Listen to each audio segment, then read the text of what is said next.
When I was a kid, we used to have a couple of dogs, and we lived in this house, and the dogs were outside, and we had like a pen for them. They were in a fenced off pen, and then the yard was all fenced off, and they could sometimes what we would do is let them out of the pen so they could run around in the yard, and it was like they had a bigger pen.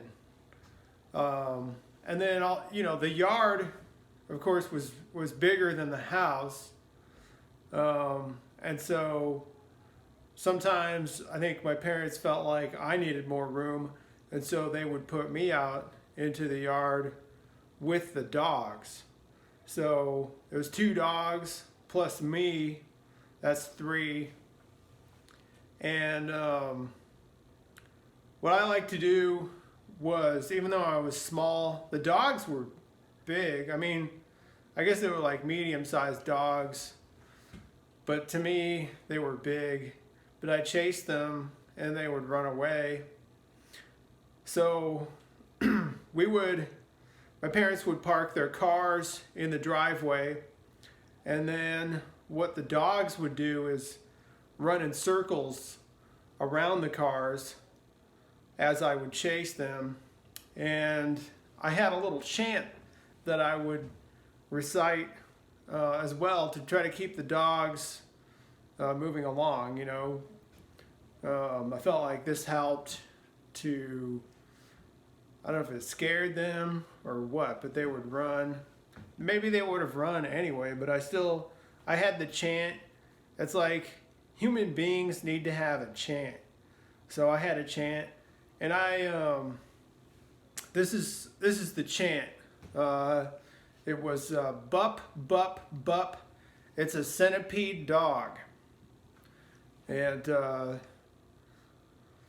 if you're wondering what a centipede dog is, basically it's a dog that has 100 legs.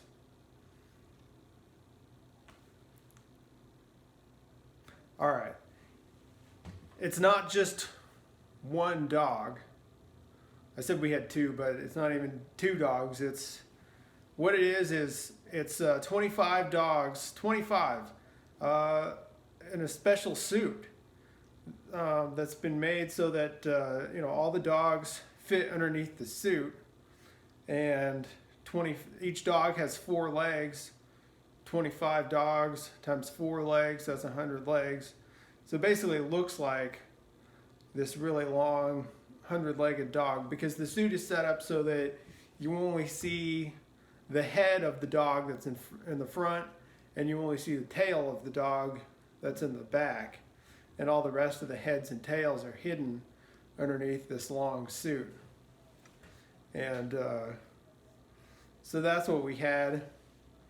Problem was, even though the suit was really convincing, it wasn't technically correct. So sometimes my parents would have friends come over, or I'd have friends come over, and my friends didn't really, well, I don't know, there were some, and they knew that it was fake, because apparently real centipedes never have an even number of leg sets.